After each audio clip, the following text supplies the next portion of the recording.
Hello ছোট্ট বন্ধুরা, আর এডুকেশনে তোমাদের সবাইকে স্বাগত। তোমরা সবাই কেমন আছো? আশা করি তোমরা সবাই খুব ভালো আছো আর আমিও খুব ভালো আছি। তো আজকে আমরা আলোচনা করব তৃতীয় শ্রেণীর পাতাবাহার মানে বাংলা বই। তোমরা দেখতে পাচ্ছ। তো আজকে আমরা এখান থেকে প্রথমের যে গল্পটা আছে সেটা আলোচনা করব। আগে তোমরা আমার বই পড়েছিলে, সেখানে কি বাংলা, অঙ্ক, ইংরাজি সব একসাথে থাকতো, কিন্তু এখন ক্লাস 3 থেকে তোমাদের সবগুলো আলাদা আলাদা দেওয়া হয়। তো দেখো কি কি আছে আমরা দেখে নেব বইয়ের মধ্যে। তো এটা দেখো সূচিপত্র, এখানে প্রথম পাঠ, দ্বিতীয় পাঠ, তৃতীয় পাঠ এরকম করে দেখো 10ম পাঠ পর্যন্ত আছে এবং প্রতিটা পাঠে 2 থেকে 3টে করে গল্প কবিতা আছে। তো আমাদের প্রথম পাঠের মধ্যে সত্যি শোনা, এটা তোমাদের প্রথম পড়া মানে প্রথম গল্প। তো আজকে আমরা এখান থেকেই শুরু করব। তো গল্পটির নাম সত্যি শোনা।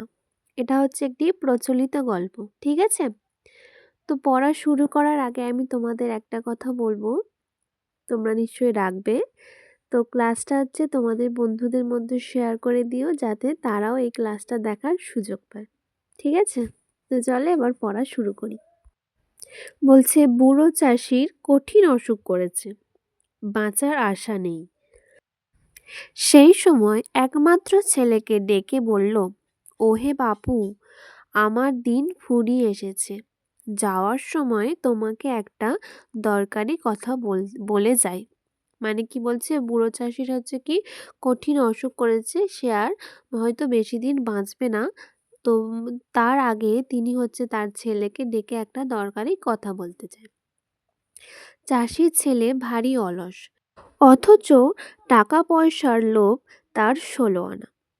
তার ধারণা বাবা অনেক সোনা কোথাও লুকিয়ে রেখেছে। মানে চাষির ছেলেটা কেমন ছিল, সে খুবই অলস ছিল, কিন্তু তার টাকা পয়সার লোভ ছিল খুব বেশি। তার ধারণা ছিল তার বাবা হয়তো কোথাও সোনা দানা লুকিয়ে রেখেছে। বাপকে বলল, তোমার লুকানো সোনা কোথায় রাখা আছে তা তো বলে গেলে না। মানে সে তার বাবাকে জিজ্ঞাসা করছে যে তোমার লুকানো সোনা কোথায় রেখেছো, সেটা তো বললে না। তো এবার চলে যাব পরের পেজে। হেসে বুড়ো বাপ বলল, সেটা বলবো বলেই তো ডেকেছি তোমায়।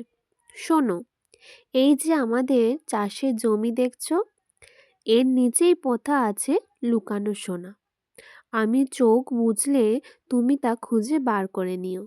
এই কথা কটি বলেই চিরদিনের মতো চোখ বুঝল সে। তাহলে বুড়ো চাষি কি বলল, যে তোমাকে আমি সেটা বলবো বলেই তো ডেকেছি, যে কোথায় সোনাটা পোঁতা আছে। আমাদের যে জমি আছে তার নিচেই আমি সোনাটা পুঁতে রেখেছি। এটাই বলে তিনি চিরকালের মতোই পরলোক গমন করলেন। তো তারপরের লাইনে দেখো, ছেলের চোখ দুটো লোভে চকচক করে উঠল।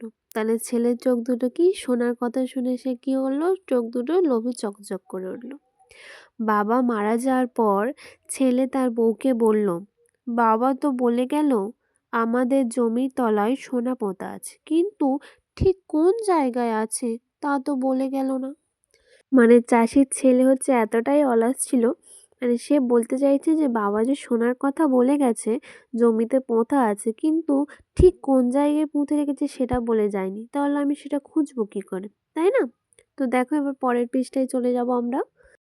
তো এখানে কি বলছে, ছেলের বউ খুব বুদ্ধিমতী।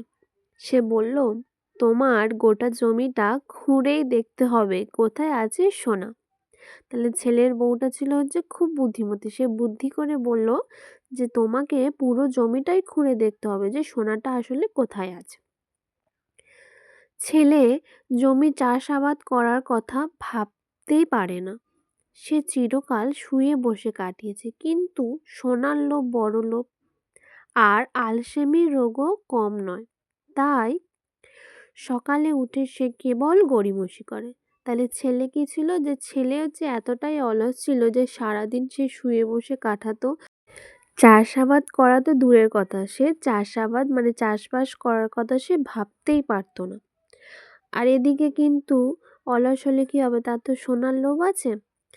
তাই দেখো তারপরে সে কি করে, বলছে বউ যখন মনে করিয়ে দেয় সোনা খোঁজার কথা, তখন সে গজগজ করে, দূর, কোথায় সোনা পোঁতা আছে তার ঠিক নেই, কে যাবে খোঁড়াখুঁড়ি করতে, তার চেয়ে টেনে ঘুম দেয়া অনেক ভালো। মানে সে বলছে যে কোথায় সোনা আছে তার ঠিক নেই, আমি কোথায় খুঁজবো আর কোথায় খোঁড়াখুঁড়ি করব, তার থেকে বরং আমি হচ্ছে ঘুম দিই, মানে তার থেকে ভালো আমি ঘুমাই। বুঝতে পারছো তো সে কতটা অলস। তো চলো এবার পরের পৃষ্ঠায় কি আছে দেখে নেব।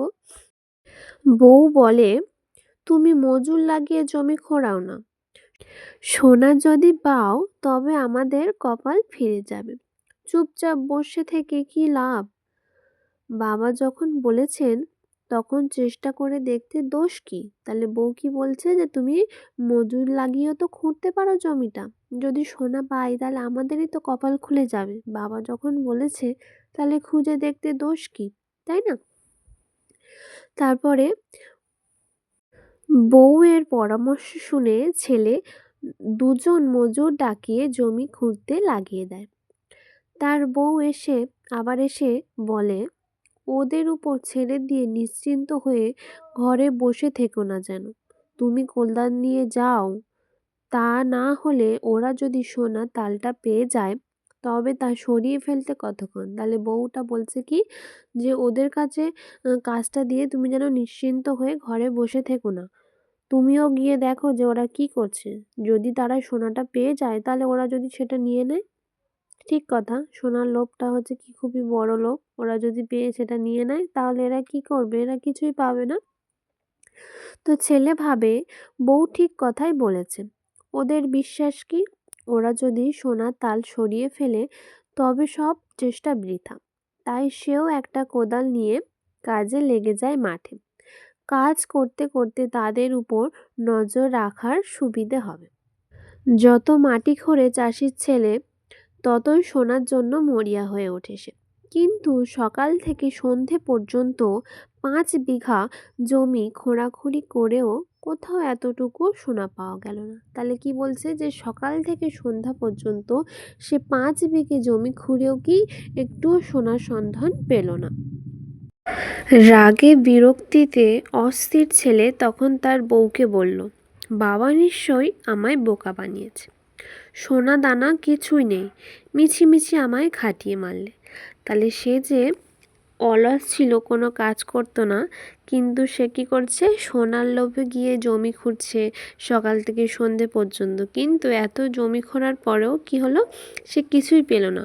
তখন সে রেগে বিরক্তি হয়ে বলছে যে বাবা নিশ্চয়ই আমাকে বোকা বানিয়েছে, সোনা দানা কিছুই নেই। ঠিক আছে, তারপর বলছে দেখো, বউ হেসে বলল, কিন্তু দেখো জমিটা এখন ঠিক চাষ করার মতো হয়েছে। ছেলে তার বউয়ের মুখের দিকে তাকালো। বউ বলল, আর কদিন পরেই বর্ষা নামবে, এই তো বীজ বোনার সময়। বাবা প্রতি বছর এই সময় জমিতে ধান চাষ করতেন, কি সুন্দর ফসল হতো। তাহলে বউ হেসে বলছে যে দেখো সোনা পায়নি তো কি হয়েছে, কিন্তু জমিটা পুরো হচ্ছে চাষ করার উপযুক্ত হয়ে গেছে, আর এটাই হচ্ছে এখন হচ্ছে বর্ষা নামবে কদিন পরে, আর এটাই হচ্ছে চাষ করার উপযুক্ত সময়। আর বাবা ঠিক এই সময়ই কী করতেন, চাষ করতেন। তো শুনে ছেলে ভাবলো জমিটা যখন খুঁড়েই ফেলা হয়েছে তখন এটা এমনি ফেলে না রেখে চাষ করে ফেলাই ভালো। তার বউ হাট থেকে সবচেয়ে সেরা ধানের বীজ কিনে আনলো। তাহলে তার বউ কী করলো, যে হাটে থেকে সবথেকে কি সেরা ধানের বীজটা হচ্ছে কিনে এনেছিল। স্বামী সকাল থেকে সন্ধে পর্যন্ত খেতে কাজ করে, বউ তার খাবার নিয়ে যায়, তমাক সেজে নিয়ে যায়। অলস স্বামীকে এইভাবে কাজ করতে দেখে গর্বে বুক ভরে যায় তার। তাহলে সে কী করছে, তার যে অলস স্বামী সারাদিন শুয়ে বসে গড়িমসি করে কাটাতো, সে যে এখন চাষের কাজ করছে সেটা দেখে হচ্ছে কি সে তার খুব গর্ব হচ্ছিল, এবং সে তার জন্য হচ্ছে খাবার নিয়ে যেত, তমাক সেজে নিয়ে যেত। তারপর যথাসময়ে বর্ষা নামলো। সে বছর বৃষ্টিও হলো খুব ভালো, অল্প দিনের মধ্যে ক্ষেত ভরে গেল শস্যে। মাঠ ভরা পাকা ধানের রাশি দেখে মনে হলো সত্যি কে যেন সোনা ঢেলে দিয়েছে মাঠে। তাহলে তারা যে চাষ করলো, চাষ করার পরে তারা হচ্ছে মাঠ ভরা একটা কি ধান পেলো, তাই তো? এবং সেই ধান আমরা কি পেকে গেলে একদম সোনালি হয়ে যায় না, সোনার মতো অনেকটা। তো তারা বলছে যে দেখে তাদের মনে হচ্ছে যেন যে মাঠ ভরা একটা কি সোনা ঢেলে দিয়েছে কেউ। বউ বলল, দেখো বাবা মিথ্যে বলেননি, সত্যি সত্যি সোনা ফলেছে। মানে তারা বলতে চাইছে যে মাঠে যেন সত্যি সত্যি হচ্ছে সোনা হয়েছে। ঠিক আছে, পরের পেজে দেখো, ছেলে অবাক হয়ে তাকিয়ে থাকে মাঠের দিকে। জমিতে যে এত ভালো ফসল ফলে তা সে এই প্রথমবার জানলো। কারণ কি, যে এই প্রথমবার কেন জানলো? কারণ কি, এর আগে সে কখনো হচ্ছে চাষ করেনি, তাই সে প্রথমবার জানলো যে জমিতে এত ভালো হচ্ছে ফসল ফলে। পরের লাইনে দেখো, ফসল কাটার পর তা হাটে বিক্রি করে 1 থলি টাকা পেল চাষির ছেলে। তাহলে তারা ফসল কেটে বিক্রি করে যদি প্রশ্ন আসে যে কত থলি হচ্ছে টাকা পেয়েছিল, তাহলে কি হবে? উত্তর 1 থলি টাকা পেয়েছিল। বাড়ি ফিরে সে বউকে বলল, এই দেখো কত টাকা। আমার ধারণা ছিল না যে জমি চাষ করে এত রোজগার করা যায়। বউ খুব খুশি, এই তার স্বামীর প্রথম রোজগার। কারণ বউ কেন খুব খুশি ছিল? কারণ এটাই ছিল হচ্ছে তার স্বামীর প্রথম হচ্ছে রোজগার, মানে হচ্ছে সে নিজে জমি চাষ করে পরিশ্রম করে হচ্ছে রোজগার করেছিল চাষ করে। তো হেসে বলল, তাহলে বাবার কথাই ঠিক তো, জমিতে সত্যি সোনা পোঁতা ছিল। মাথা নেড়ে ছেলে জবাব দিল, 16 আনা। মানে ছেলে বলছে যে হ্যাঁ ঠিক কথা বলেছ, যে বাবা সত্যিই বলেছিল যে জমিতে হচ্ছে সোনা পোঁতা আছে। আমরা এখানে সোনা বলতে কাকে বোঝাচ্ছি? সোনা বলতে আমরা যে এখানে চাষ করে যে তারা হচ্ছে ধানটা ফলিয়েছিল, সেটাকেই হচ্ছে আমরা সোনার সঙ্গে তুলনা করছি। তো আজ আমি বুঝেছি যে বুদ্ধি খাটালে আর কঠোর পরিশ্রম করলে তার পুরস্কার পেতে দেরি হয় না। তাহলে সে কি বুঝেছে? যে যদি বুদ্ধি খাটিয়ে এবং পরিশ্রম করলে আমরা কোনো হচ্ছে কাজে কি বিফলে যাই না, মানে বুদ্ধি করে পরিশ্রম করে যদি কোনো কাজ করা হয় তার ফল হচ্ছে নিশ্চয়ই পাওয়া যায়। সেটা হচ্ছে ছেলেটা লাস্ট পর্যন্ত বুঝতে পারলো। তোমরাও আশা করি গল্পটা বুঝতে পেরেছো। তো পরের ক্লাসে হচ্ছে আমরা এই যে প্রশ্ন উত্তরগুলো আছে, মানে প্রশ্নগুলো আছে, সেগুলো আমরা আলোচনা করব, অনুশীলনীর প্রশ্নগুলো। তো আজকে ক্লাসটা এই পর্যন্ত। প্রত্যেকে ক্লাসটা একটা করে লাইক করে দিও, শেয়ার করে দিও আর সাবস্ক্রাইব করে দিও, যাতে কোনো ভিডিও পোস্ট করলে সেটা তোমার কাছে সবার আগে পৌঁছে যায়।